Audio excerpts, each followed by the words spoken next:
part two, what this works on is instead of playing notes on the beat with the hi-hat, we're playing notes on the upbeat or the offbeat or in between the beats.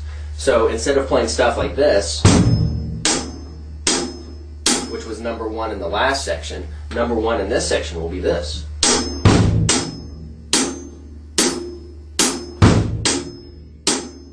What I'm doing is I'm taking that bass drum and I'm putting it in between hi-hat notes. But the real key thing about this is this doesn't ever change. This is your point of reference. This is your timing mechanism. If this changes, you're messing everything up. So this has to stay the same.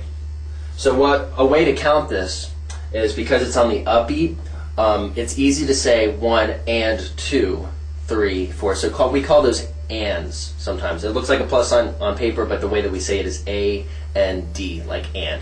Like, I'm here in this room with Chad right now, even though he's being very patient and quiet over there right now, and just listening.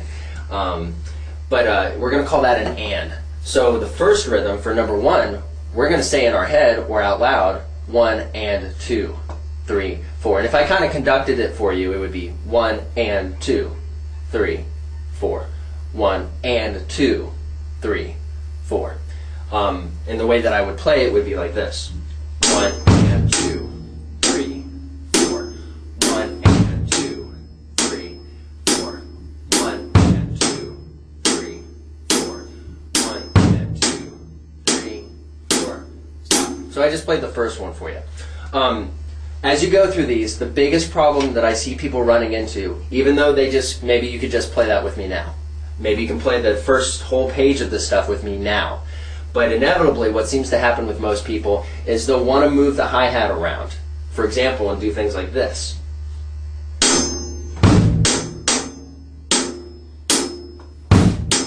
So watch the hi-hat. It's being irregular right now. I'm changing the rhythm of my hi-hat. Well, what you need to focus on is that hi-hat has to stay the same. It has to only play those 4 regularly timed beats. If you're changing that in any way, you're making a mistake somewhere. That's where having a personal instructor to kind of help you work through those mistakes or point those things out to you is a good thing. But for our purposes, the idea is I want you to be able to play this stuff at home, watch this video, learn as much as you can through a video, and then when you have a chance to get with an instructor or somebody who can help you, you're going to be further along, okay? So you don't have to wait just because someone's schedule's full, for example, or maybe your schedule doesn't, work with what's available with whoever you're taking lessons with. So anyway, that would be number one. Number two, we're playing on the and of 2. So you're going to count that like 1, 2, and 3, 4. 1, 2, and 3, 4. So if we play it, it sounds like this. 1, 2, and 3, 4. 1, 2, and 3, 4. 1, 2, and 3, 4. Stop. Good. All right, number 3, I'll actually count it off. It's going to be the and of 3. We can play it together, okay? 1, 2, 3, 4. 1, 2, and 3, 4. 1, 2, and 3, 4.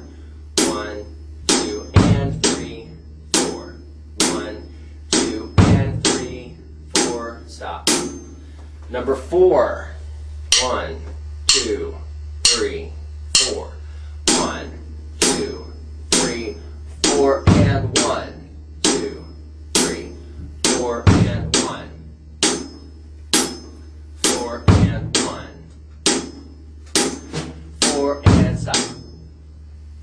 So you're going to follow that same process with the snare drum, and then number 9, you have both the bass drum and the snare drum together, but number 9, the rhythm is 1 and 2, 3, 4, which we've already done before. And actually, by the time you get to number 9, you'll have done that in number 1 and in number 5 when you do the snare drum. So that 1 and 2 rhythm is the same. But it is difficult to play the right foot and the left hand together using different sides of your brain, different sides of your body. It's hard to coordinate, but work on it, you'll get it. Everybody does. Just got to practice it. If you don't practice, you won't get better at it. So just practice it. Okay, number 10 is rough for some people because you're playing 1 and 2 and 3, 4. It's continuous. There's a lot more going on. But it's a pretty cool rhythm. As you practice it more and more, it'll probably be one of your favorite ones in this section. But it goes like this. 1 and 2 and 3, 4.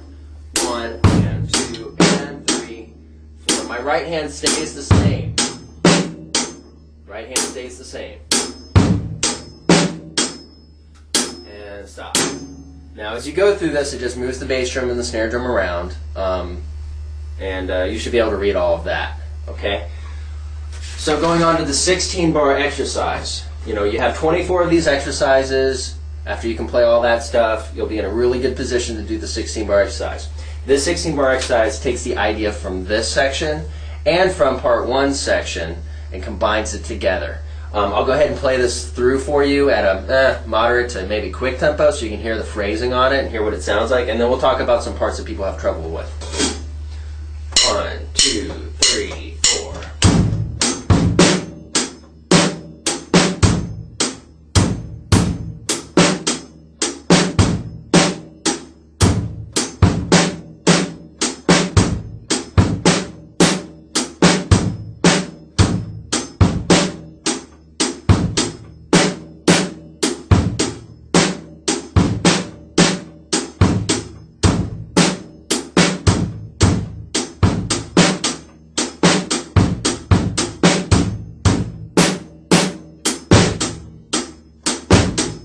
So there you have it. I guess to start off with, what we'll talk about is the 4th line, the first 2 measures. The first measure of the last line goes like this. 1, 2, and 3, and 4. What throws people off is you're playing off beats or up beats with the bass drum and the snare drum.